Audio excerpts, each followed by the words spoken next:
What's The Dodgers won the World Series. The Dodgers won the World Series. The Dodgers won the World Series. That's not the opening. Anderson's dressed up as a Dodger. I was going She's not. to go She's for. dressed up as Kendall Roy.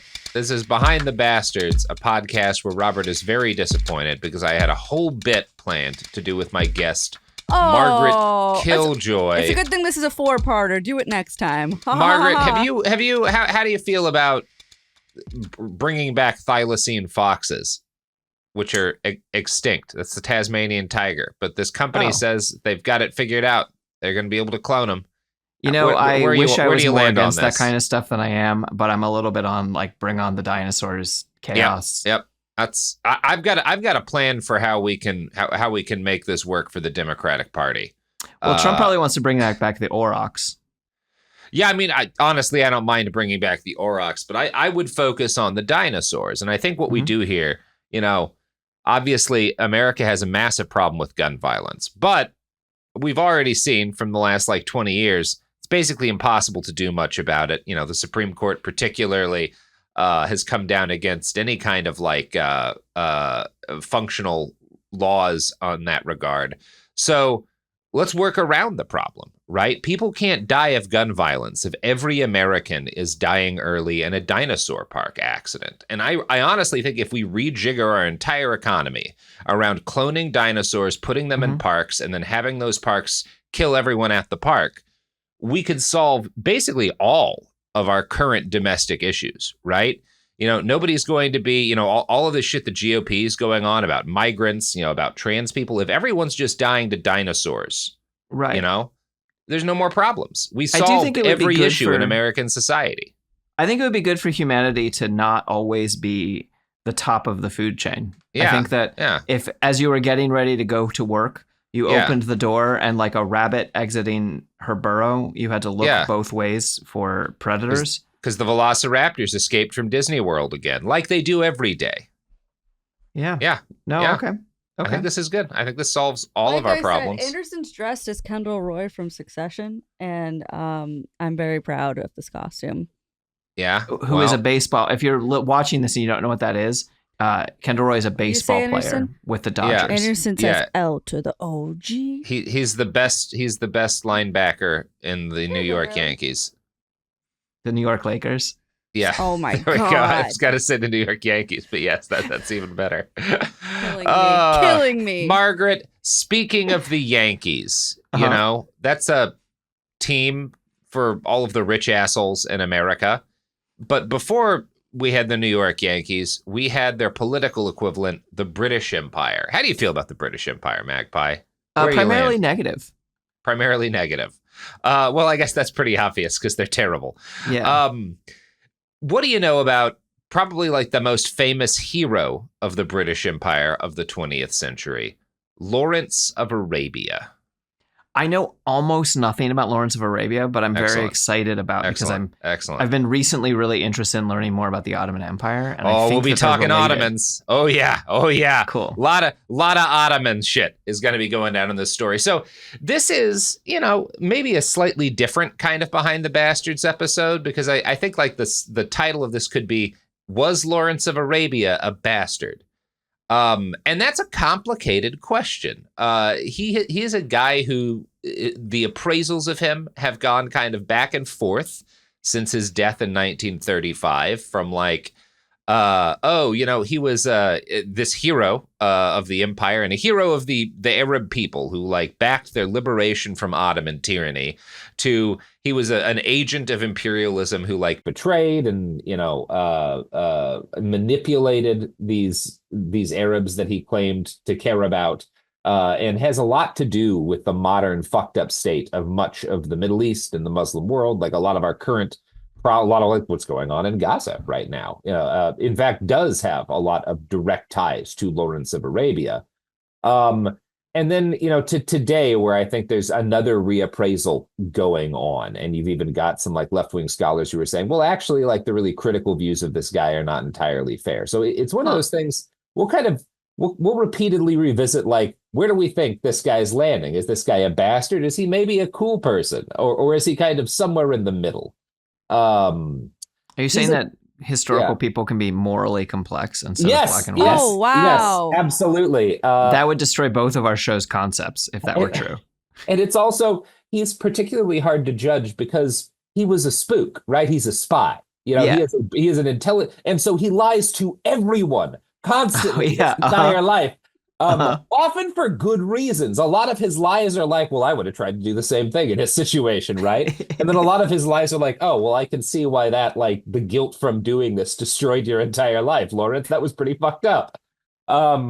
So he's a guy I have always been interested in him because it was my dad's favorite movie. And I'll tell you right now, I rewatched late last year the Lawrence of Arabia movie from the 60s, whenever it was. Holds up. If you haven't seen it, I really do recommend watching it because it's fucking gorgeous. Okay. It was made in an era when if you were going to make a movie about T.E. Lawrence, you sent a bunch of dudes out to the desert and you blew up trains with dynamite. There was no other way to get those shots. And that's pretty cool. I think he's also really relevant because one thing we all share as Americans, whether you're left or right or centrist, is this very, very strange and somewhat incoherent love for insurgents. Even though we also find ourselves constantly fighting and losing wars to insurgents. And this all, it has its roots in the kind of mythic origin of our nation, the Revolutionary War, but it also has its roots in, I think at this stage we have to acknowledge that George Lucas is as much a founding father of this nation as George Washington, right? And so, it's kind of impossible to separate our love of the founding fathers and their insurgent struggle from like fucking Rebel Alliance, which we all learned about at age like 4, Yeah. So we're going to talk about T.E. Lawrence this week. And when I brought Lawrence up in conversations, particularly with friends who are on the left, I noticed that I think the general trend is for people to write him off as like an Orientalist and imperialist and, the British Empire's equivalent of the CIA agents who spent most of the 20th century overthrowing democratically elected governments around the world. And it's fair to view him as all of those things. There's an extent to which all of those are accurate descriptions of the man. Okay. But he's also not someone you can ignore if you're on the left, especially if you're one of these people who has ever sat around talking about revolution and could some sort of insurgent left-wing movement take power, defeat the United States. If any of that is shit that you care about, if you just care about what's happening over in Gaza, if you're interested at all in how asymmetric warfare can topple powerful states, right? You have to study Lawrence of Arabia because in some very important ways, he invented how warfare works in the 21st century. He is the guy who created and codified our modern concept of how an insurgent struggle works, right? Huh, okay.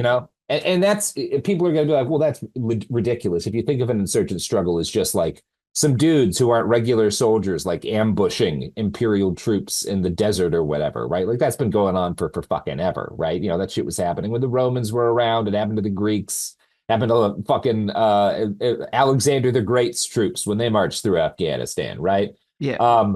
But that's not what modern insurgent warfare means. Modern insurgent warfare is a much more complicated thing that involves the use of insurgent troops alongside regular national troops in a struggle between empires that takes place over a wide geographical area, right? Yeah. When you look at how Vietnam won their war, it wasn't that the Viet Cong just outfought the Americans in the jungles. It was that the Viet Cong participated in a very complex struggle that also involved regular state forces that had the backing of other empires. And, that conflict took place not just as a conflict in Vietnam, but as part of a broader conflict between the Soviet Union and the United States.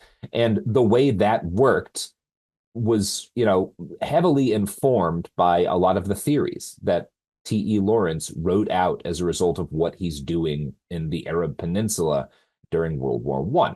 And to make that case, because I'm sure there's some people being like, what the fuck are you talking about, Robert? That's nonsense. I want to go a little bit ahead of the story, right? Before we actually talk about Lawrence's life, to something that happened about a decade after he died in 1946. Now, this is a story that relates to what would become the Vietnam War, but in 1946, that the Vietnam War, the Indochina conflict, it's not really an armed struggle quite yet. It's still at this point a disagreement over the region of Asia then known as French Indochina. During the rule of Napoleon III, powerful interests in the French Navy had succeeded in pushing for military control in the region. That had expanded across much of modern Vietnam until their control, France's control, was interrupted by Japan during World War II. Now, if you know anything about Vietnamese history, the Vietnamese people had a long history of identifying as like, we are Vietnamese and we are not the people who are in charge of our land right now, right? Vietnam's history has a lot of occupation by foreign powers. And the end result of that is that when Japanese occupiers took over, they met with spirited resistance. Now, one of the leaders of that resistance was a man named Vo Nguyen Giap, who by any stretch of the imagination deserves to go down as one of the great military leaders of all time. And you could argue is probably the greatest war leader of the 20th century. During his long and storied life, which ended in 2013, I hadn't realized he made it so long, Giap led Vietnamese forces to victories against the Empire of Japan, France, the United States, and what you could either call a victory or at least a solid draw against China. And like, who else has that record? Who else can claim that shit? That's amazing. Yeah. From 1941 to 1972, he was the military commander of the Viet Minh. And he orchestrated the Battle of Dien Bien Phu, which forced an end to French occupation of his land. Now, before Dien Bien Phu in 1946, it was not necessarily a foregone conclusion that Japan and France were going to fight, right? The Vietnamese had helped to oust the Japanese occupier, and there were negotiations taking place between Vo and the Viet Minh and, the French political and military establishment. And there was at least some hope that maybe a conflict could be avoided. So Vo sits down in Hanoi in 1946 for a meeting with General Raoul Salan to see if there was a way to work things out peacefully in a manner, Salan at least is like in a manner that still leaves France basically in charge, right? And obviously this was a doomed measure, but they don't necessarily know that at the time.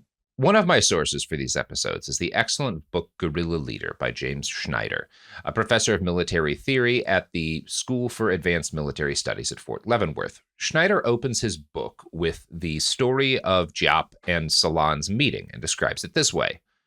Toward the end of the meeting, discussion turned towards Giap's success in resisting the Japanese occupation of Indochina since 1940.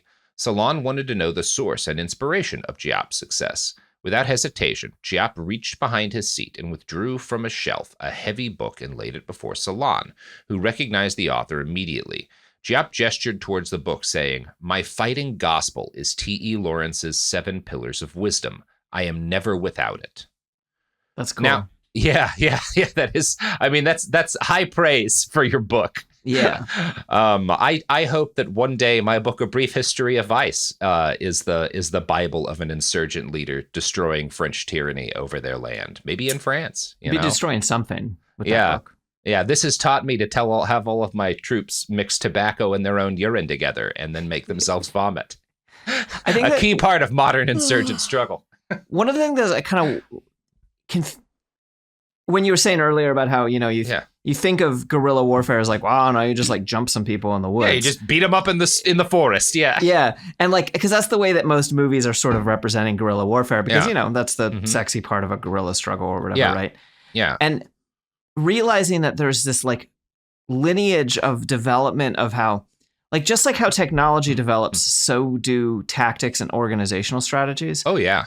And so realizing that, like, because you'll read about the social democrat nihilist from Russia, Stepniak, wrote a book on guerrilla warfare from his time fighting. I actually think fighting the Ottoman Empire, but I can't remember. Yeah. But that was they helped a lot of people figure that one out. Yeah. Yeah. And but it's like, but then that's not the one that people are using. And then you fast forward to after World War II. I know a lot of people were writing like, gee, how do partisans work? Yeah. And so it really interests me that there's development also of just like literally how do you organize this stuff? Yeah. I mean, and because there had to be, right? Especially because the conflicts of the 20th century are so much wider in scope and more complex and able to be because of the level of development that exists, right? So you need new theories of how to actually wield the story of modern insurgent struggle and the kind of stuff Giap was doing, because Giap is not just a line level guy, right? He is thinking about grander strategy, is how do you wield insurgents as a weapon in concert with the other weapons of a modern state? Totally. Right? That's the question. And that's what Lawrence is kind of a formative scholar on. Now, at the point in 1946 that Giap is showing off his copy of Seven Pillars of Wisdom in this meeting, T.E. Lawrence is still very famous, right? He becomes a celebrity as a result of what he does in the Middle East. That's why there's a fucking movie about him, right? And he was famous primarily as this guy who had helped the Allies win crucial victories over the Ottomans by welding these Arab bandits into an effective force. This is as well like partially an accurate description of his accomplishments, but Giap understood better than Salam what Lawrence had really done.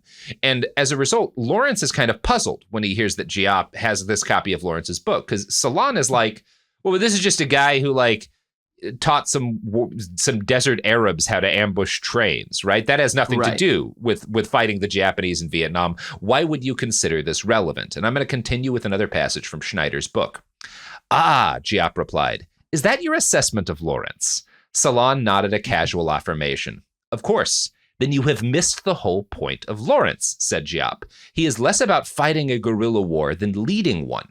And leadership, Giap emphasized, is applicable in any context, desert or jungle, military or civil. And so, if you're someone who might be inclined to ignore or dismiss Lawrence as just another like imperialist proto-CIA guy appropriating, a local culture, I would encourage you to consider there's something worth finding in what Giap saw in the man, right? Yeah. And it's worth studying anyone whose work was a critical part of the strategy that led Vietnam to victory over the United States, because in a lot of ways, that gave us the 21st century, right? Yeah. You kind of have to study a guy who can do that. And I will say one of like the through lines of the story, we'll be reading some quotes from Seven Pillars of Wisdom. One of the things that makes Lawrence a powerful insurgent leader, which is part of why I like the story, is that he's an excellent writer.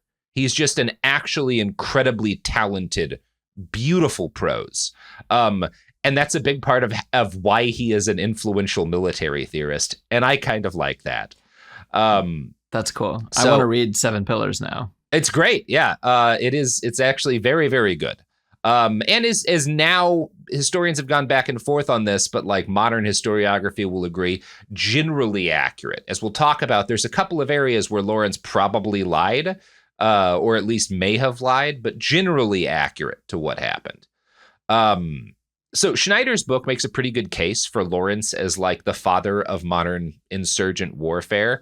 My main issue with his book is that he focuses on like the how and a lot of just kind of the military nuts and bolts. As a result, his story leaves out something that the 1962 movie leaves out, which is why would a guy born into like the comfortable upper middle class of life in the British Empire choose to become, a leader, not the leader, of an Arab revolt against Ottoman power, right?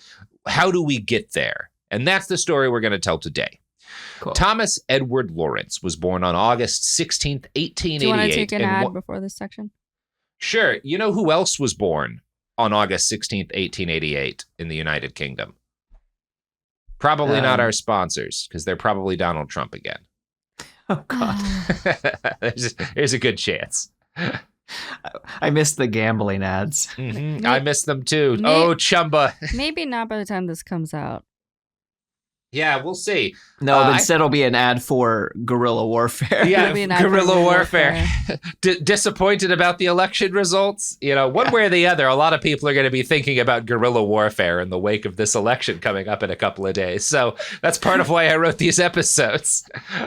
And we're back. So Lawrence was born in maybe the most ridiculously named region of Great Britain, Trinidad, Carnarvonshire, Wales, which I know I've pronounced wrong. I don't fuck you people. Look at that. Trinidad. What does that even mean? That sounds like medicine for fleas. Or like if your dog's too fat, you give it Trimadog, right? Is this just like the combination of English and Welsh? Excuse me. I'm sure it is. Do not body shame dogs. Excuse me. I'm not. I'm just saying if you were rude. selling that medicine, like if you're selling Dog Ozempic, you call it Trimadog. Dog Ozempic has to be a thing, right? There's no way that's not coming. God, I really hope not, but you're probably Oh no, right. there's no way that's not gonna there's no way there aren't people who are already shooting Ozempic into their cloned dogs. Like, I love that that's definitely happening. Drugs just go both directions real quick now. Like horse drugs for humans. Yeah. Human drugs for dogs. You came over the other day and we're talking about how like Rintraw's on Trazodone, and hey, am I. We're Traza buddies. Oh no, it made it great when I was I was in a place that was off. Never mind. I don't want to tell you anything about how I acquired some.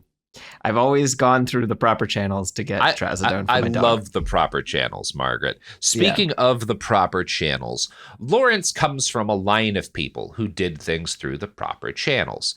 His father was not born a Lawrence. He was instead born a member of the landed nobility, Sir Thomas Chapman. Now, his family, like Lawrence's ancestors, are the literal Irish landlords responsible for like so much of that island's misery. Like when you read about like those like absentee, like that's Lawrence's people, right? Yeah. That's the line he comes from. So Lawrence's dad's family, the Chapmans, they send Sir Thomas Lawrence to Eton, where he is abused and molested into being a proper young inheritor of the empire. And he was, by all accounts, a normal boy of the landed nobility until he marries someone who is like a bad match for him, which is not unusual in his social class, but he is not capable of being happy in like a loveless marriage. And also, you know, he's a romantic. He's a romantic, and his bride only gives him daughters, right? So he's like also not thrilled about that. So like many men of his social standing, he picks up a mistress and he brings her to Dublin, where she gets pregnant with his child. This child comes out a boy, which is what he had wanted, and he makes the incredibly questionable decision to give his bastard child his name. Right? Hell yeah. Now it's hard. That's not, if you're trying to keep this on the down low, which you're supposed to do, that's a bad way to do it. This does not lead to a sustainable situation with his other legal family, and everything falls apart for Sir Thomas. And one of the things, like, there's this fucked up old timey stuff. Wait, this is dad, or is this? This is dad. Sir Thomas is Lawrence of Arabia's dad. Lawrence is the bastard. Sorry, Lawrence is a bastard, right? Mm-hmm. So Sir Thomas, what's interesting about him to me, because up until this, like, he's not happy that his legal wife only gave him daughters, so he like has a mistress and a secret family. That's not weird. What's weird is that when this gets exposed and his life falls apart, he's just like, fuck it. I don't want to be a nobleman anymore. I have no attraction to this social circle. So he makes a deal with his wife. You get all the land. You get nearly all of the income. I'm going to keep a small portion of the income so I don't have to ever work a job. But you get like 90% of everything, right? And I'm just not going to be a Chapman anymore. I'm going to disappear and live under a new name and raise my bastard son and live with my mistress who I actually love. Is that cool with you? And his wife is like, sure. That's a good deal. Yeah. Now you don't have to have a husband. That seems like a pretty good deal, given that this is the 1880s. Yeah. They do this. And Sir John moves out of Ireland to Wales, and he takes up a new name with his still a mistress, never legally a wife, and they become known as Mr. and Mrs. Thomas Lawrence, even though, again, they're never legally married. So that's where Lawrence's name comes from. It's not his real name. It's the name his dad picks after abandoning his life as a member of the landed nobility to go live with his mistress in Wales, as we all hope to do one day. So T.E. Lawrence was their second son. He was born in Trinidad not long after Thomas's old life fell apart. Now, his dad is racked with guilt over what happened, right? He does seem to feel bad about a lot of aspects of this. Mm-hmm. But his daughters aren't super excited about it. I bet his daughters aren't thrilled. But Lawrence's mother, Sarah Lawrence, which is very funny that that's her name, was herself the child of an unwed illegitimate union. So she actually doesn't feel bad about this at all. And she is by far the domineering force in the relationship. Like, you get the feeling Lawrence's dad is kind of a sad sack, and his mom was like, shut the fuck up. Like, you don't have to work. Like, go to, like, chill the fuck out. There's nothing wrong with the fact that we're not married and having kids. Like, go fuck yourself. Is she Irish or is she English? I think she's English. Okay. Her name is Sarah Lawrence, which does sound like an English name. Yeah. Lawrence would later write that his mom saw their father as, quote, her trophy of power. Lawrence has some mom issues, but also I don't see any reason why this is necessarily wrong. He describes her as a very controlling woman and his father as like kind of a mild person. Now, one of the things that's really unique about Lawrence's dad, he is in a very, I mean, not just a rarity for the age, but he's almost a singular figure in that he is an attentive full-time father, right? He never has to work. And he has no social obligations to keep up. So he pours all of his interest into being there all of the time to raise his kids. Which, like, doesn't happen. No.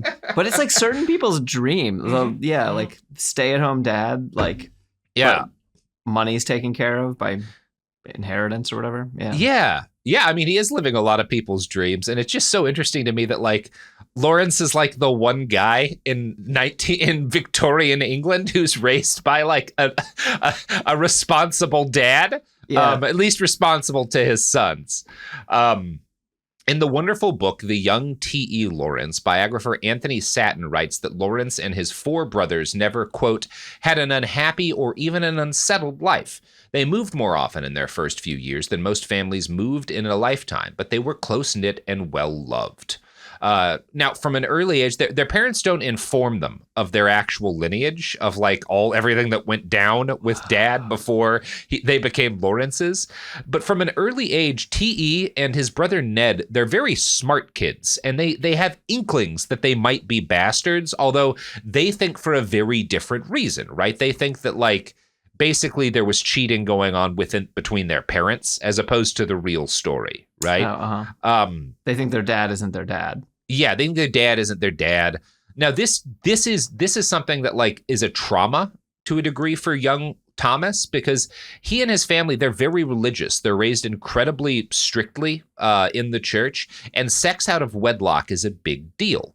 The guilt his father felt, which eventually compelled him to reveal the truth to his sons in a deathbed letter, may have bled over to them in some way.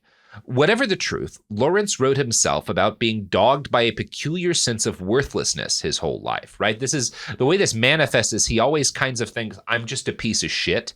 Like, I don't belong anywhere. I'm a bad person. I come from nothing. You know, I don't deserve anything. This is like, he's got imposter syndrome his whole life, despite the fact that he is not just a smart kid. He is clearly a genius. And when I say a genius, I mean that as a small boy, he develops a scholarly fascination and like a professional scholarly level of knowledge of medieval art history. In order to indulge this knowledge, he would travel around on foot and through bicycle to different historic sites, either on his own or with a small group of friends. His hobby is to make rubbings of brass reliefs of crusaders and kings from various tombs and churches. Oh yeah, right? like a normal kid. Like a normal kid. Yeah, just a normal kid. Yeah. Now this is, even for the day, a nerdy hobby, right? Kids are, reading fucking, at least kids of this level of wealth are reading like fucking the Iliad in grade school. But this is nerdy for that day, right? He's trying to do original research on the Iliad instead of just reading. He's doing like original historiography. And Lawrence takes the nerdiness up a notch by developing an obsession with fidelity and completion that modern day like nerd collectors will recognize. This is a kid who in the modern era probably would have gotten way too into like Warhammer or something, right? And I'm going to quote again from Anthony Satin's biography. It was typical of Lawrence that his interest should become obsessive. His principal collaborator, his childhood friend Cyril Beeson, known by his school nickname of Scroggs, remembered that it was no collector's hobby. There were experiments in the technique of rubbing with different grades of heel ball, a mix of lampblack and wax and paper, assisted by friendly advice from shoemakers and paper hangers whose shops supplied our raw materials. Another school friend described the outings as a ransacking. Nothing stood in Lawrence's way, so if brasses were hidden behind some pews, Lawrence, already ruthless, made short work of the obstruction, and I still hear the splintering woodwork and his short laugh, almost sinister to my timorous ears. So he's both like, he will destroy any, like, he doesn't give a fuck about those pews. He will break and damage church property to get to these goddamn reliefs that he's going to do rubbings on. This is such a perfect Ruthless. British Orientalist style thing to get into. Like, I'm going to find the history, even if I have to destroy everything between me and it. Yeah, Tomb Raider, here we go. Yeah, exactly. He is fucking child Tomb Raider. Yeah. Now, Lawrence is, despite his brilliance, an uneven student. When he was interested in I think today, I don't know what kind of neurodivergent he would be diagnosed as, but probably all of them, right? Yeah. One thing that is written about him is that if he was interested in a topic, he would be so far beyond every other student in the class in that topic. He'd be like at the teacher's level, right? And if he wasn't interested in something, he couldn't do the work at all. He was completely non-functional, right? Now I can identify with this pretty hard. You're going to identify very hard with the next thing we talk about here, because he is, the way to look at him, he is an early iconoclastic example of a nerd, right? Yeah. He is a proto-geek, right? And he is, I even wrote this in the script, not dissimilar in some ways to our guest for these episodes, Margaret Killjoy. and let me make that case now. At age 15, Lawrence leads his friends on raids through Oxford's libraries to learn the secrets of how to make chainmail and other medieval arms and armor for themselves. Yeah, that is literally what I was doing when I was 15.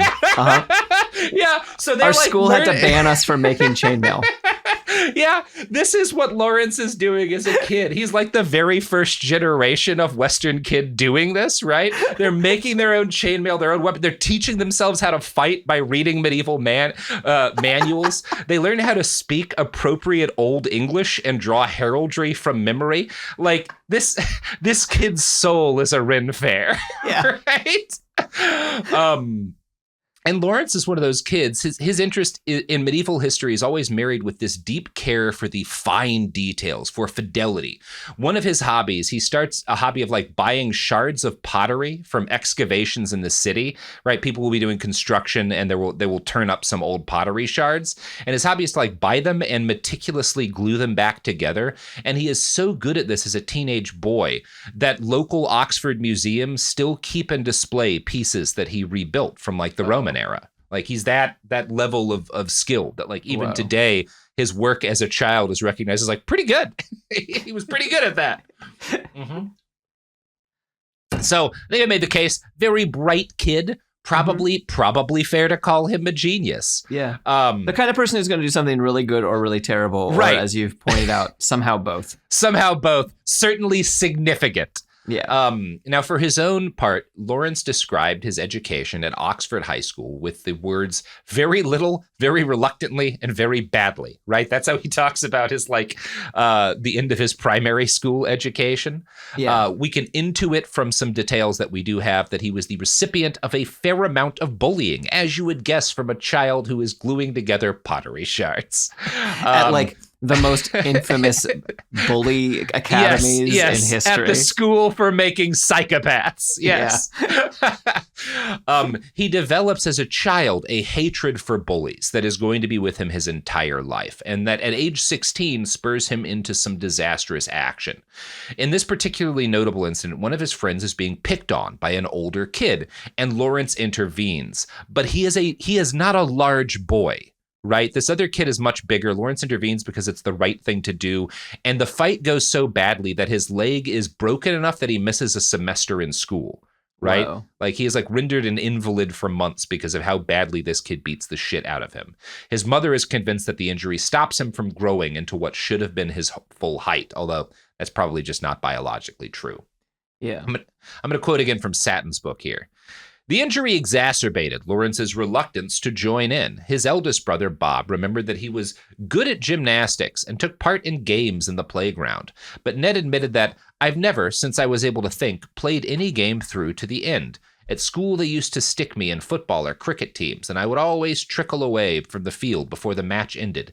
The obvious reason might have been physical, but Lawrence later thought there were other, more complex issues behind his avoidance of team sports.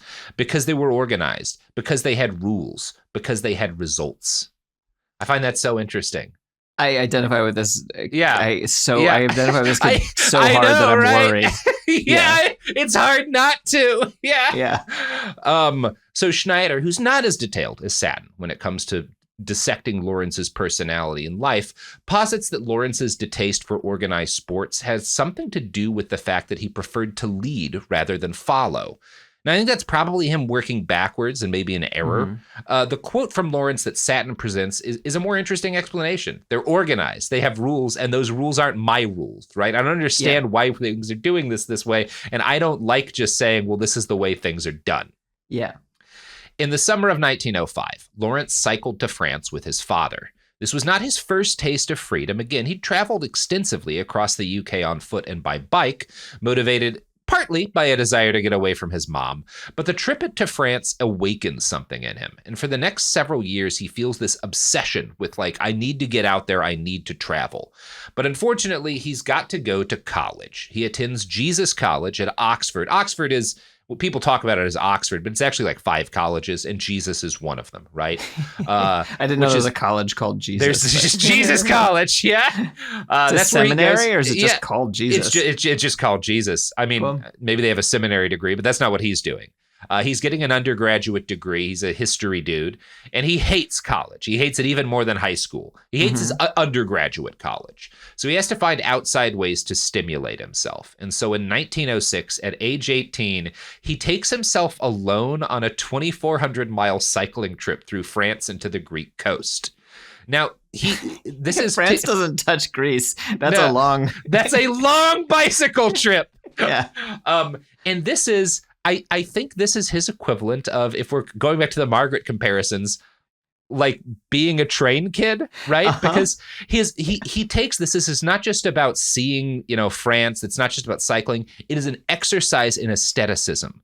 Lawrence wants to see how tough he is. Part of the goal is he eats as little as possible because he wants to explore how little food can I live on while going this distance, right? And there's also this intellectual dimension to it. He spends the entire visit, he goes through every medieval church and castle on this route through France to Greece, and he analyzes the architecture in exhausting detail.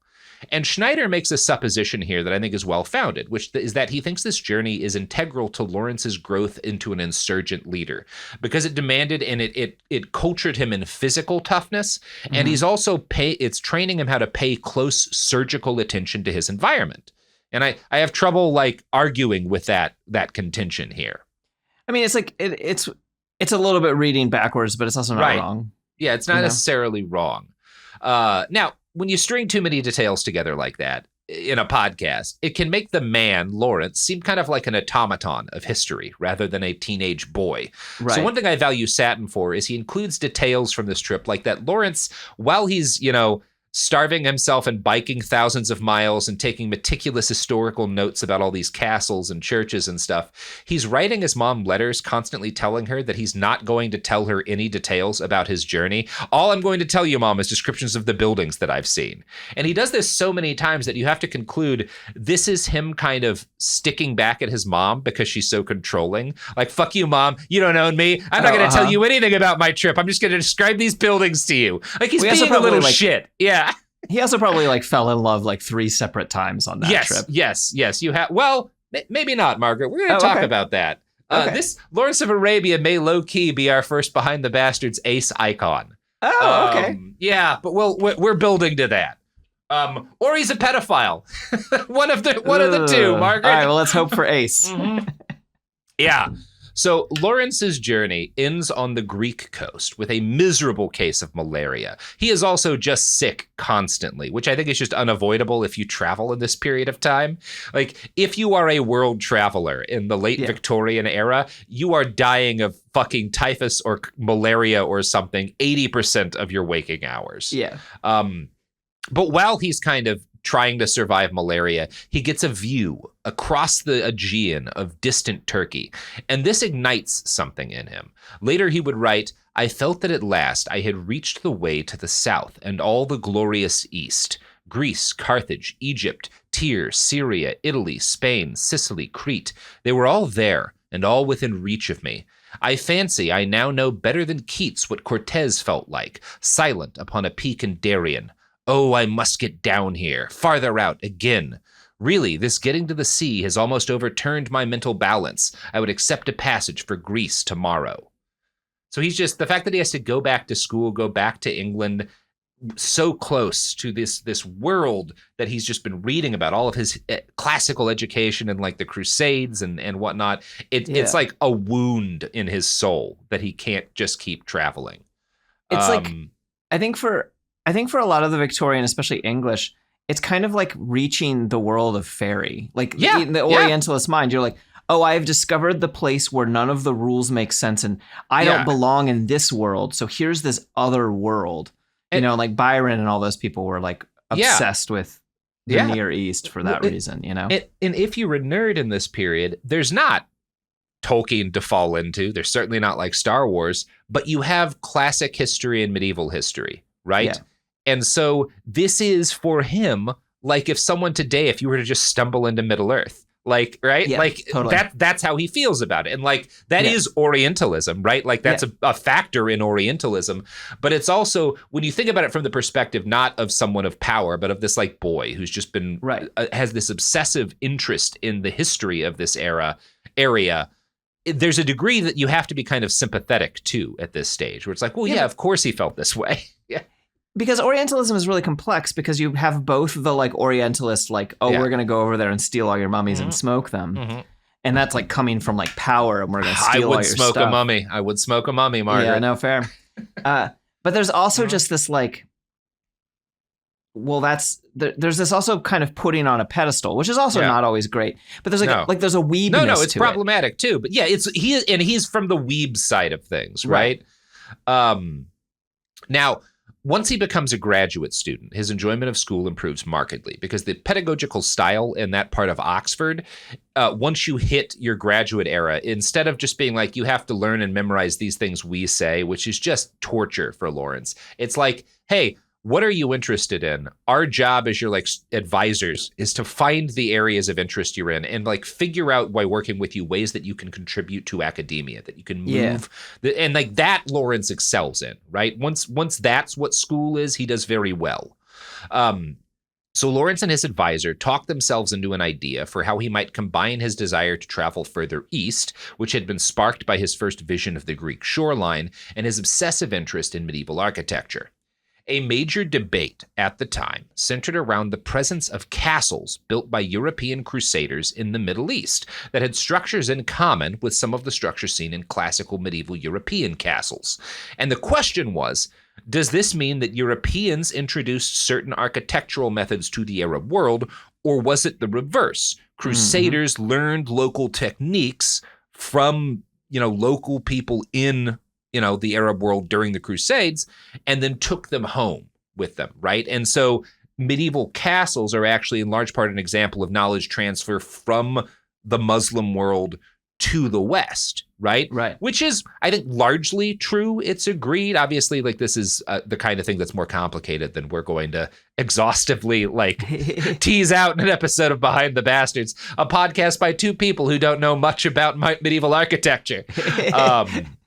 But Lawrence, I think the agreement is that he was onto something here, right? And obviously, he's not the one who started this idea. Other people have proposed it. But he's going to actually contribute significantly to like historiological debate in this measure, right? So Satin writes, quote, Lawrence decided to take a broader view of the topic and to question whether the skill to build a castle, not just a pointy arch, had come from the East. The accepted view, championed at that time by Charles Oman, professor of history at Oxford, was that the Europeans marched east with hardly any understanding of fortifications and learned from the Byzantines how to build the magnificent castles they have left in the Levant.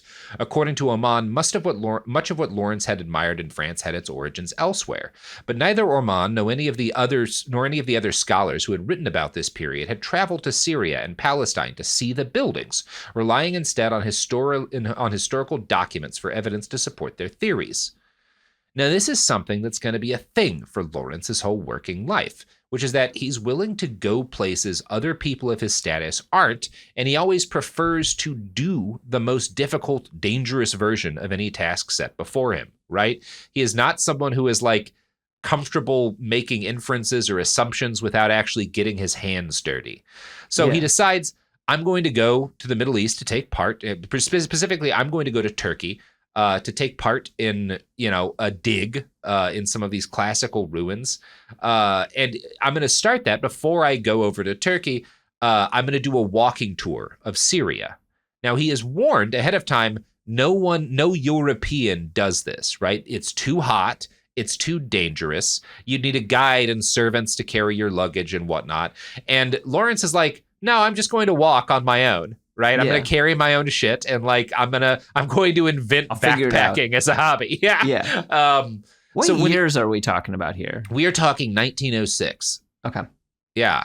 So he says he's going to do this. And his advisor is like, Europeans don't walk in Syria. And Lawrence's response is, well, I do. Which hard not to like this guy. I know. So he takes his first steps into the Arab world during a fascinating time in relations between his country and again, when I say the Arab world, Syria is the Arab world, obviously. Turkey is not. Turks are not Arabs. I want to be clear that I'm not like conflating the two. I'm going to be using a lot of terms that like, because he travels extensively in the Middle East. He travels extensively in the Near East, which is more accurate to call Turkey. Yeah, and he spends a lot of time both on the Arab Peninsula and in modern-day Syria and Iraq, right? That's all of his, like, stomping grounds. But at this stage, he's kind of walking through Syria, going through the Holy Land, and getting to, like, kind of the Ottoman heartland, right? Like, that's the gist of this trip. And he takes this during a fascinating time in relations between his country and the Ottoman Empire, which was well in decline by the mid-1800s, riven by unrest, and constantly picked at by expansionist czars and quarrelsome Serbs. By 1854, Great Britain had actually come into the Crimean War on the side of the Ottomans, not because, like, oh, they're being picked on, but because, like, if the Ottomans fall and Russia extends the Russian Empire across like fucking Constantinople, then we don't have a bulwark against this country that we see as a geopolitical rival, right? You're saying that the Western powers need to have an ally in the... Yes, in the struggle against Russia, yes. Yeah. And in this case, it's the Ottomans. The British had another reason for wanting good relations with the Ottomans that's even more selfish, which is that the Sultan of the Empire, and again, this is a Turk, is the Caliph of Islam, right?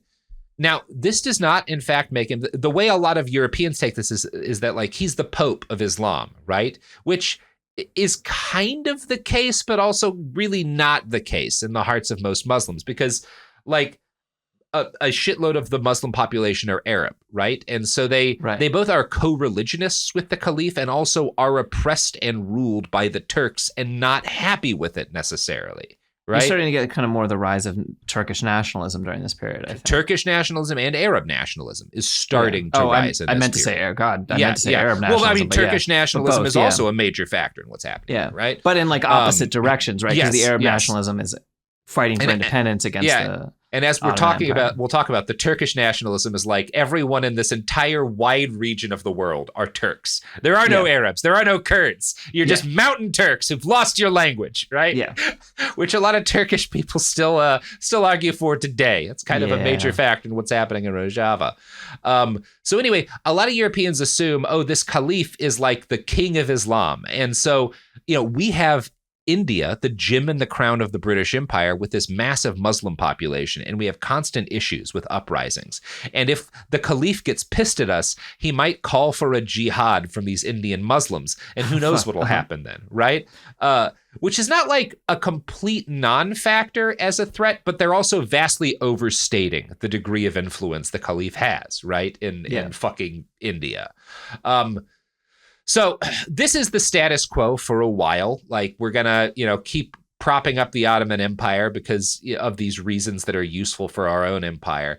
But then things start to change in 1869, which is when the Suez Canal opens in Egypt. One reason that the British Empire had needed the Ottomans to remain semi-stable was that we need them in order to provide us with a way to quickly and easily take goods from the East into Europe and vice versa, right? Would you say goods and services? Goods and services, right. Speaking of goods and services, you know who else takes every product that's sponsored on this show travels through the Ottoman Empire, including it's the extremely podcasts. Expensive. Yeah. It's ruining the time stream. We have time cop problems every fucking week.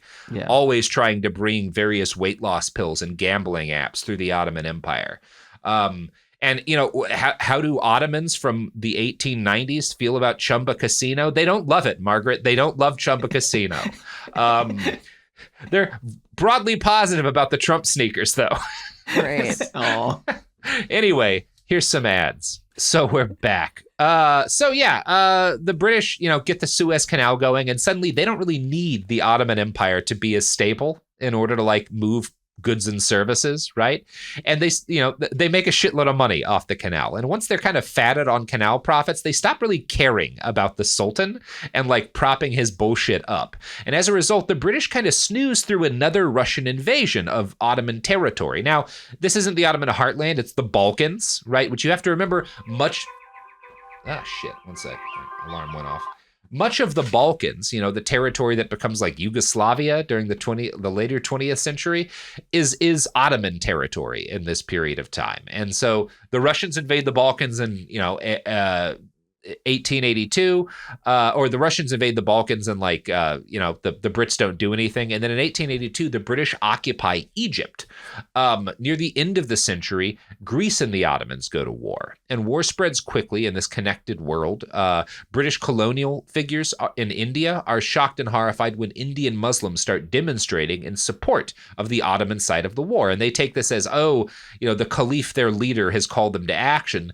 I think what this actually is that Muslims in India sympathize with their co-religionists in a very natural way in a war against the Wests, right? I think that's more accurate than the Caliph ordered them and they have to follow him.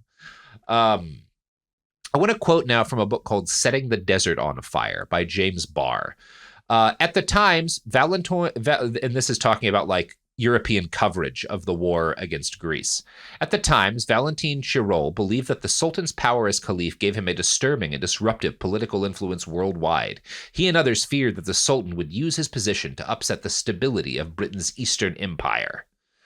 Now, this is not how things work out. And this is probably, we know now, probably fair to call this a silly and racist assumption. But you know who else is silly and racist, Margaret? Not our sponsors, the Germans. And while the British are oh my God, what if the Caliph incites a rebellion in India? The Germans are also looking and seeing England as a geopolitical enemy and going, oh my God, what if we could get the Sultan to incite a rebellion in India? Or, that could really help us with our British people problem. So the Germans start increasingly sinking resources into making the Ottomans their friends. They send engineers and metal workers to help the Sultan build railways, and they send military officers to modernize his army. And this Which means is that if tankies existed then, they'd be supporting the Germans because they'd be well, at least they're against the British. Anti-imperialist icons, the Kaiser's Germany. Yeah. Yeah. There's no genocide in Namibia. What are you talking about? No Armenians were ever killed by the Turks. No. Anti-Western anti-imperialist icons, the Turkish Empire. I know a bit about how the Germans are going to be involved in the Armenian genocide in a little bit in this story. The Germans, and we're not going to get. We'll be talking a little bit about that. Not enough, but this isn't a story primarily about that. But that is happening, right? This is the situation in the Muslim world when T.E. Lawrence embarks on his first journey there in June of 1909. A steamer ship takes him to the port of Jeddah in modern-day Saudi Arabia. Now, later, during a second landing in Jeddah in 1916, Lawrence writes about the experience of taking this steamer ship to Jeddah, and this is such a beautiful passage that I just have to read it. When we at last anchored in the outer harbor, off the white town hung between the blazing sky and its reflection in the mirage, which swept and rolled over the wide lagoon, then the heat of Arabia came out like a drawn sword and struck us speechless. Very I like good that writer. he clearly cares about living an aesthetic life. Yes, that's everything to him. But also, like you were talking about earlier, how he still wants, I'm sure he's going to fail a whole bunch of times, but he wants to do what's right in any given situation, while at the same time, trying to live a beautiful life regardless of the cost to his health. And that's fascinating. Yeah, it is. And I can tell you just from extensively traveling in this similar region, that description of like the heat, like a drawn sword striking you in the face, I identify with quite a lot. Like that is how it, like, especially that first getting off the plane in Iraq and stepping outside it does feel like you've been assaulted suddenly. It's like a violent experience. Is it a dry or is it a wet heat? It is a dry heat. Yeah. Yes. Okay. From Jeddah, he covered more than 1,100 miles, mostly on foot. In a write-up for The Guardian, Laura Feigl describes his journey. Lawrence wandered around Syria clad fastidiously in a bespoke suit and hobnailed boots. He bemused the natives with his insistence on walking, even when accompanied by guides on horseback. He was especially English in his understated response to hardship.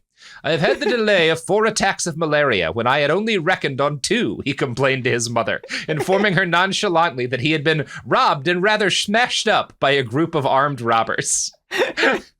Just casually, like, nearly died of malaria, got beaten by bandits. Anyway, how are you doing, Mom?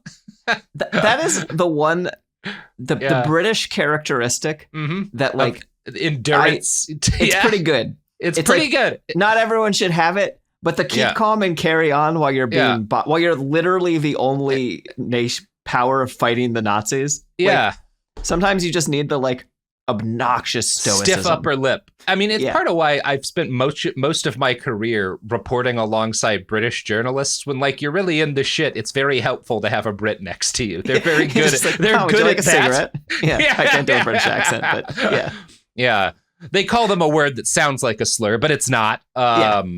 So his experience his experience of this time where he's like nearly dying while walking 1,100 miles is completely positive. He falls madly in love with the local culture, with particularly like these Arabs that he's starting to meet as he begins his journey through that portion of the Ottoman Empire.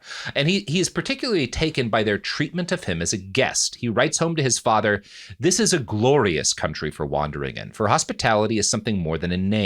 Setting aside the American and English missionaries who take care of me in the most fatherly or motherly way, they have all so far been as good as they can be. There are the common people, each one ready to receive one for a night, and allow me to share in their meals, and without a thought of payment from a traveler on foot. It is so pleasant, for they have a very attractive kind of native dignity."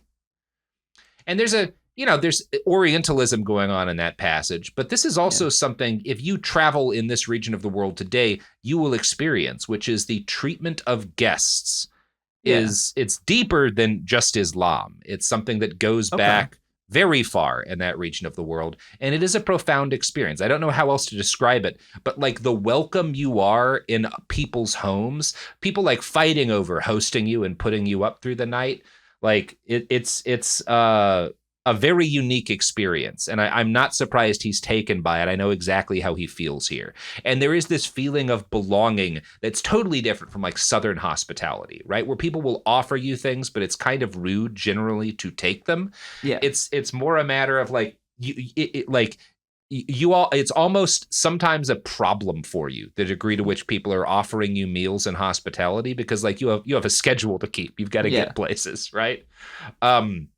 And when you say it goes beyond Islam, I know that it's a fundamental concept in Islam is taking. Yes, it's like, but it's a fundamental concept in Islam because that was present in the cultures of the region before Islam existed. Right. I'm not saying like Islam stole it. I'm saying that like it is a part of Islam because it's been a part of the culture for much longer. The people who made Islam already had that going on. Right. That's interesting. Right. That's cool. Mm-hmm. Now, Lawrence seems to have been drawn in part to the feeling of belonging that he felt here, because he'd never felt like he belonged at home, in part because he's haunted by his status as an illegitimate child. So part of the appeal bullied here, everywhere he goes because he glues pottery together like a nerd. He doesn't feel like he belongs. He feels like a fraud and an imposter. He's bullied. And then he goes to this place where everyone's extremely happy to see him and nice to him. And he feels like he has a place to be, right? Mm-hmm. Now, there's also imperialist impulses, right, that are influenced by his obsession with the Crusades. Schneider writes, quote, Lawrence began to see the Arab world in a new way and would soon come to believe that he could move and bend it to his will, that his Crusader musings were more than an adolescent fantasy. We're starting to see some of like the darker side growing, like as he begins to understand. He also starts to think about how I can manipulate and change things here. So Lawrence has this first trip and he has a wonderful time. He returns home with his, documentation of these different like structures he's seen from the Crusades, and he graduates from Oxford, right? He makes several more trips to France to work for the Ashmolean Museum, but he remains obsessed with the East, right? And in late 1910, he succeeds in setting up an apprenticeship at an archaeological dig in Turkey. To prepare, he traveled to Beirut that Christmas and spent 2 months in Lebanon being tutored in Arabic. Schneider writes that 60 years later, his Arabic teacher recalled him as someone who, quote, lived rather in the spirit than in the body, right? That's her description of Lawrence from meeting him. Okay. Now, many descriptions of Lawrence paint this picture of him as almost a monk, this severe aesthetic philosopher type. I think some of that is conscious because he admires these monks who are like a major part of the transmission of the medieval history that is such an obsession to him, right? That said, he is not one of these guys who's like, that almost gives you this picture of him as someone who's like unknown and unknowable. That's not him at all. In fact, he is incredibly popular with the local Arab diggers that he meets in, some are Arabs, some are Turks, but like this is like in a rural region of Anatolia, right? And a lot of these guys, these very like dirt poor diggers, really identify with Lawrence because he's not like the other Europeans in that he doesn't just like sit around and wait for other people to do work for him. He digs as hard as anyone else on the team, right? He's actually useful and he's committed to not just like sitting around while other people do shit. Snyder writes, quote, a typical example of this aspect of Lawrence's leadership occurred in June. Today I cured a man of compound scorpion bite by a few drops of ammonia. For that I have a fame above Thompson's as Hakim, doctor, and as a magician who can conjure devils into water. His role as camp physician would be put to good use, for in June of 1912, a severe outbreak of cholera struck the Aleppo area and saw Lawrence helping the local population deal with the problem through the remainder of the summer. Lawrence also adopted local garb, dressing in a Kurdish belt and attiring himself like the diggers he'd gotten to know. He found their clothing much more practical than what he'd bought from Oxford, and he wrote of his Western colleagues, the foreigners came out here always to teach, whereas they had much better to learn. So you can see why this guy's well-liked, Yeah. Now, in his book, Setting the Desert on Fire, Barr also gives a much... Again, if you want a little bit less of the agent of history moving nobly through time picture, here's a much more fun account of Lawrence's behavior at this time. He injected these excavations with an excitement not usually associated with the world of archaeology by firing his pistol in the air whenever an interesting find was unearthed. This is also what makes him popular. He loves shooting his gun in the air whenever he's in a good mood. Honorary American. Honorary American. Yeah, you have. I am declaring you a citizen of the state of Texas, Lawrence. Yeah. Your 10-gallon hat is in the mail.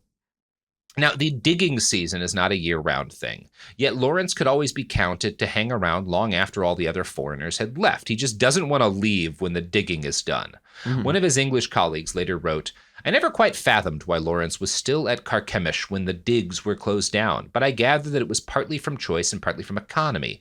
He used to spend his time wandering around in Arab dress, sometimes for days at a time, storing his phenomenal memory with scraps of local knowledge, which came in very useful later on. When he was not doing this, he was trying to puzzle out the Hittite inscriptions or target shooting with a long Mauser pistol. I amused myself by competing with him at both of these games. So he's just a fun dude. He likes shooting. He likes puzzling out Hittite inscriptions, Yeah. And he wants to dress like the locals. And it's he like, wants to dress like the locals. Yeah. See where he's, because when he's walking around in his like suit and hobnail shoes in the desert, you're like, yeah. Oh man, he's like one of those like young Republican kids. Yeah. You know? No, he just didn't know a better way. And like a big part of it is like, it's just much more reasonable to be dressed that way in this part of the world. Like he is Karkemish. He's like right on the border of modern day Turkey, like the far southern Turkey and Syria, right? So it's not far from like some of the area. It's like not far from, well, actually, no, sorry, it is a little bit, but like, yeah, it's far from Hasaka, but like, yeah, he's right in, this is like the Turks would say part of the Turkish heartland, but this is like the Arab world, the Kurdish world. It's kind of like right in the middle of all of that. And it's just not a reasonable place to wear a 3-piece suit all summer. The garb that the locals wear is much more comfortable, especially if you're digging all day. It's compared to the thing that was developed on a terrible island where the sun never rises. In hell That's why they itself. want an empire where the sun never sets, is because they live on an island where it doesn't rise. Yeah, exactly. So Lawrence was to spend the next 3 years of his life in Turkey as much as possible. This was by every credible account the happiest period of his life. And it is also where we get the first claims that he was a bastard, right? Specifically, the claim that he was a pedophile or some sort of groomer, right? Now, I'm going to tell you right now, I don't agree with this interpretation, but I'm going to make the case for it. I'm going to explain to you why people talk about this. So the gist of it is that while Lawrence was participating in this dig, a 14-year-old boy named Salim Ahmed was hired on as a donkey boy. In the parlance of the times, this means he helped lead donkey trains of supplies to the diggers. Salim, nicknamed Daum, or the Little Dark One by his fellows, became fast friends with Lawrence. We don't know precisely why, but their bond deepened when Lawrence caught dysentery later that year, and Daum cared for him until he got better. The two traveled to Aleppo together, and Lawrence began promoting his young friend to higher positions and ultimately made Daum his assistant. While on the dig, the two lived in the same house and seemed to take particular pleasure in wearing each other's clothes. This is something that everyone will say about them, is like they would exchange outfits and dress like each other. They have pictures taken where they're dressed in identical outfits, like dressed as each other. And by all accounts, they are inseparable, right? And again, this is like I think he's 14, to 16 during like the period where they're spending most of their time together. And Lawrence is in his 20s. So this is potentially very problematic, right? Yeah. Lawrence biographer Jeremy Wilson described Lawrence as having a, quote, almost fatherly concern for the boy. One of his colleagues at the dig, Leonard Woolley, went much further. After Lawrence became famous, he made public allegations that Lawrence had convinced, quote, Daum to live with him and got him to pose as a model for a queer crouching figure, which he carved in the soft local limestone. To make an image was bad enough in this way, but to portray a naked figure was proof to them, the local Arabs, of evil of another sort. The scandal about Lawrence was widely spread and firmly believed. So Woolley's allegation is that these two were homosexual lovers, and like the locals found out about it because he was carving an image of Daum in naked in local limestone. Now, again, Daum would have been 15 or 16. And at the time, that is not the same as 15 or 16 today. Again, in like Germany, you're an adult at 14. Right. But I don't say that to mitigate potential pedophilia, just to say like that is why his countrymen who criticize him for he was a homosexual, they're not calling him a pedophile because that's not how they would have seen this, right? They would have seen this as a gay relationship. That's not how we see it. Right. I don't think we're wrong in seeing it differently, but he is not written about by people who criticize him as his time as a pedophile. He's written about as a homosexual, which is a severe criminal offense in the UK at the time, right? Yeah. If he had been convicted of this, he would have gone to prison. Yeah. What's interesting is because for centuries, gay men in Britain would go to the Ottoman Empire because it was like more accepted to be gay there, and just a friendlier place. But obviously, I think that started to fade around this time. Actually, I've heard because of Western influence, but I'm not. I've been more certain about things. It's a bit more, too complicated for us to get into in detail, but one aspect of this that I think was an aspect of why it was friendlier in the Ottoman Empire, and it's an aspect of how everyone looks at it, and how, like, Lawrence is famous. He's not homophobic, right? He has friends who are gay, that he knows are gay, and he does not seem to have any issue with this.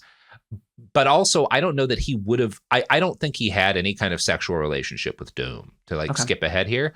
But I don't know that he would have felt that was wrong, because he would have looked at it in the way that like he saw, and in the way like ancient Greeks had these relationships between older men and their younger wards, right? That is probably how he would have seen it, right? Yeah, that makes sense to me.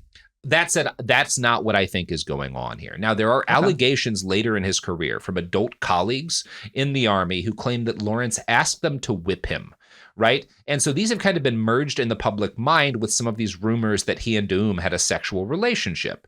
And a good example of how this like comes down in casual history is a quote from a very bad listicle I found called "Great People Who Were Also Perverts," which I found on this terrible, shitty clickbait website called Backlol. The article going to make reads, a crack.com joke, but no, okay. No. I don't know. Maybe they stole this from us. I don't know. No, I don't know. Lawrence was very famous for playing Lawrence of Arabia, pictured here. A great actor. Not many know that he was also a great archaeologist. I think they're confusing him with Peter O'Toole here. So I think we would have caught that at Cracked. Yeah. It was said that Lawrence didn't go much for relationships at all. Then suddenly he fell in love with a young boy who was underage. He also loved to be whipped hard on his backside, so definitely had strong leanings towards masochism.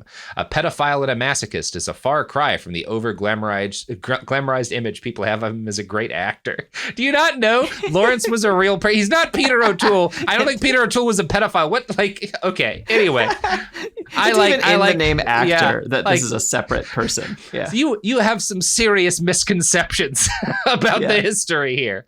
Now, a different article I found on a better website, cleohistory.org, made the equally confusing decision to ignore the particulars of Dahome's age and depict his relationship with Lawrence as more of a thwarted gay love affair. Quote, while at Carchemish, he formed a particularly close bond with a handsome young Arab water boy, whom Lawrence once took on a long visit to Oxford. However, given the reticences of the time, it seems impossible to finally get a clear picture of Lawrence's romantic life.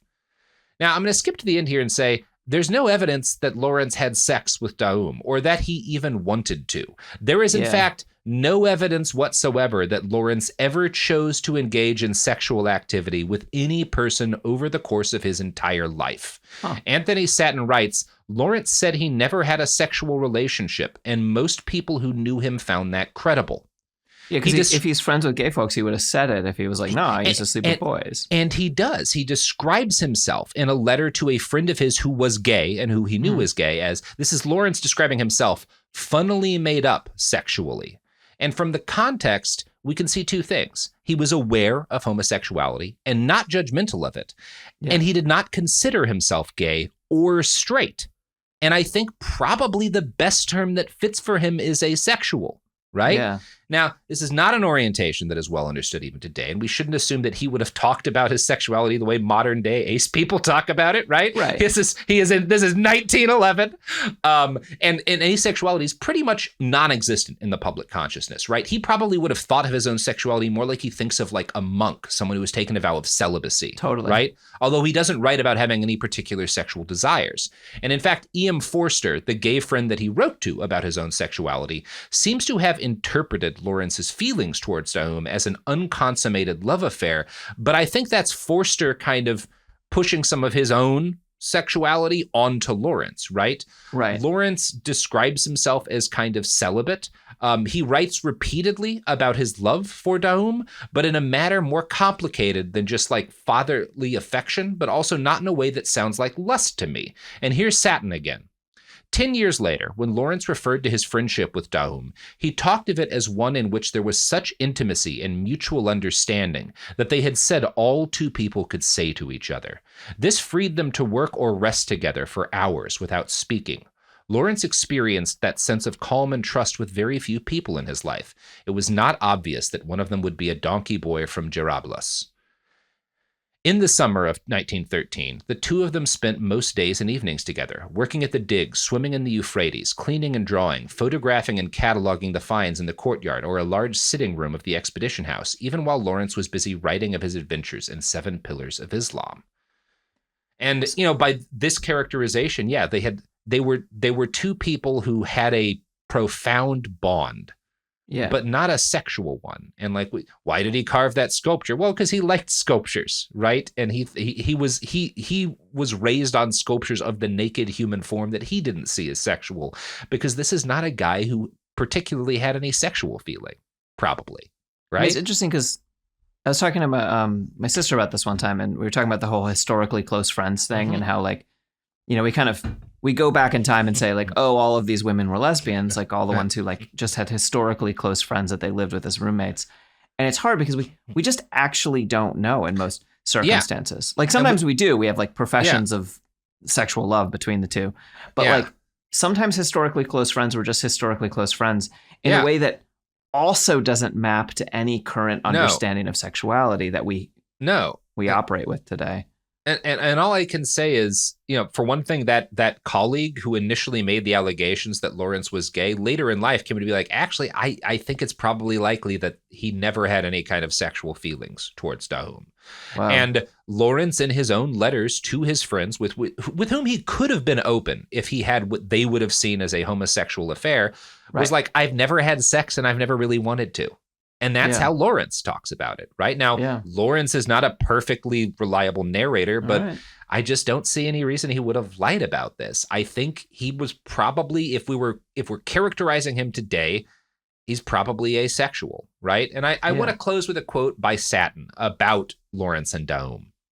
It is impossible to know what Dahum thought of these changes to his life. He was obviously flattered that Lawrence was taking an interest in him, while the extra money and new status helped set him apart in the village.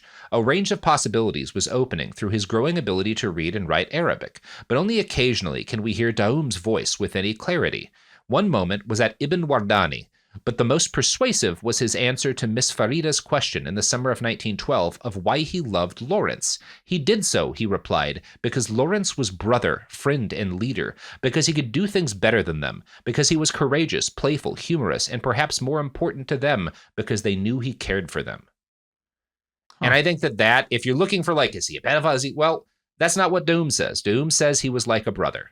And I think that's probably that's probably the right way to look at this relationship. Wow. Okay. Anyway. So far, the only way in which he's a bastard is in a literal sense. Yeah, he's a bastard, literally. A little bit he does some orientalizing, right? In a way that, absolutely. Yeah. You know, but like not in a way that would earn him an episode here. He's probably not a pedophile. Kind of maybe an ace icon, Lawrence of Arabia. Yeah. My dad had always told me when we would watch the movie together that he had been gay. And I've come to find that, like, there's not really any evidence for that. Like, he was cool with gay people, but, like, there's not really any evidence that he was gay. Do you think that was your dad, like, trying to be chill about a gay person? Because it sounds like your dad liked Lawrence of Arabia. Yeah, it may have been. It was also just, like, that was the understanding, the common understanding. And I think that still is. I think most people would still say, oh, he was gay, right? Like, I think that is still how most people think of this. I mean, in a weird way, also, because I've been reading a whole bunch recently about some of the early Protestant ideas around sexuality, and not making kids and not getting married is all sort of equally gay. Yeah. To a certain degree. So like monks and priests were sort of gay to the Protestants because they like weren't getting married and having kids. Yeah. You know? And so I could see. I'm always saying this. There's a version of queerness, whatever, that there's a reason that Ace is in the queer umbrella now, you know? Yeah, absolutely. All right. Well, so that's it. That's the episode. We did it. We did it, Joe. Magpie, do you have anything you want to plug? Well, if you like history about complicated people who mostly aren't bad, then I have a podcast called Cool People Who Did Cool Stuff, which is on this little known network called Cool Zone Media, and you can listen to it. And it's probably too late to catch me on tour when you're listening to this, but maybe it's not. Maybe I'll be on a different tour by the time you hear this. And in which case you can find me there. But just go listen to Cool People Who Did Cool Stuff. Listen to Cool People Who Did Cool Stuff. And, launch an insurgent war. I don't care against who. Do it somewhere, you know? This is going to sound really weird depending on what happens next week. Yeah, that's my advice to you. No matter where you are in the world, go start some shit, you know? Or don't. Or don't. Legally don't.